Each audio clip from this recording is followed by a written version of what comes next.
the beginning of the Civil Rights Act.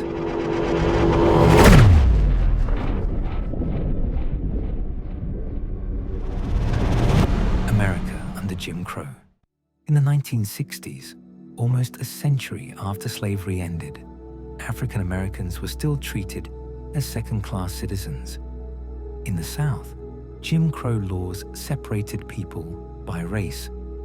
White and black Americans couldn't eat at the same restaurants, sit in the same theaters, or even drink from the same water fountains. Schools for black children often had broken books, overcrowded classrooms, and little funding, while white schools had new buildings and better teachers. It wasn't just about separate spaces.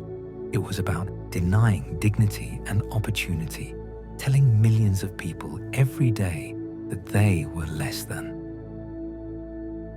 The civil rights movement rises, but people did not stay silent. The civil rights movement grew strong. Leaders like Rosa Parks sparked boycotts when she refused to give up her seat on a bus. Dr. Martin Luther King Jr. inspired millions with words of peace and equality.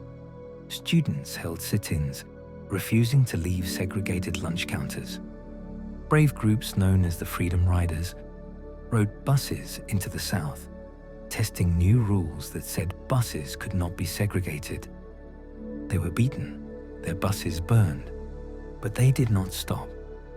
Everyday people, mothers, workers, pastors, and young children joined marches and risked arrest, showing the world their courage. The power of television. For the first time in history, television brought the struggle into American living rooms.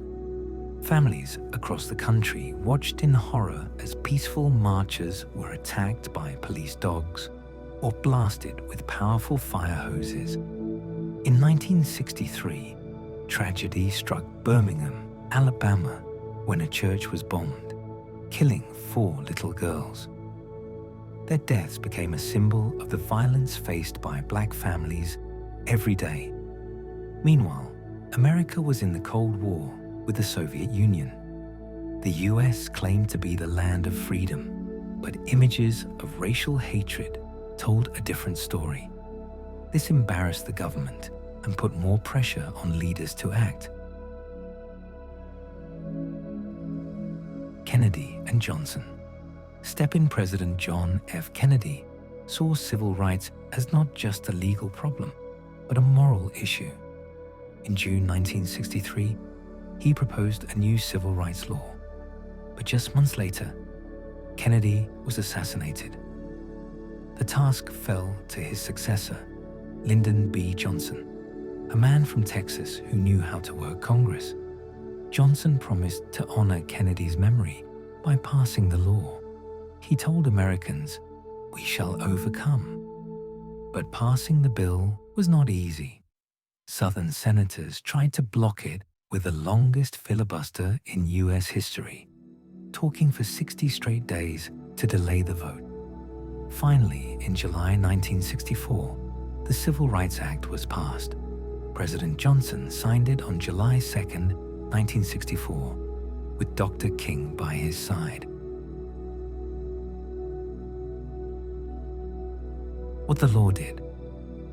The Civil Rights Act of 1964 was one of the most powerful laws in American history.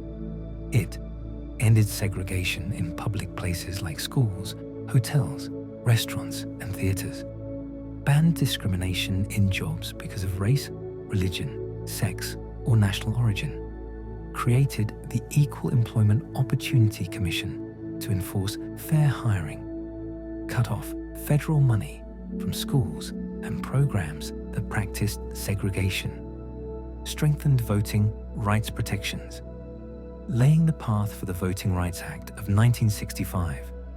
For the first time, the federal government said clearly, discrimination is against the law. Change and resistance. The law opened doors. African Americans began to attend better schools, apply for better jobs, and live in neighborhoods once closed to them. Women also used the law to challenge unfair treatment at work. But the struggle was not over. Some states resisted integration for years. Many schools found ways to delay. Housing discrimination, police violence, and unequal pay continued. The Civil Rights Act ended legal segregation, but prejudice lived on. Still, the Act gave people new tools. If they faced discrimination, they could now fight back in court. It was not the end of the movement, but a new beginning. Legacy. The Civil Rights Act of 1964 was a turning point.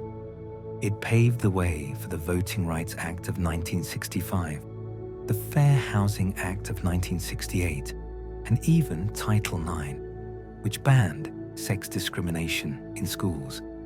It showed that through courage, sacrifice, and unity, Americans could change the law and the country. But the story of equality is not finished. Racism and discrimination did not disappear in 1964. The Act was a step forward, a giant step, but the journey continues today.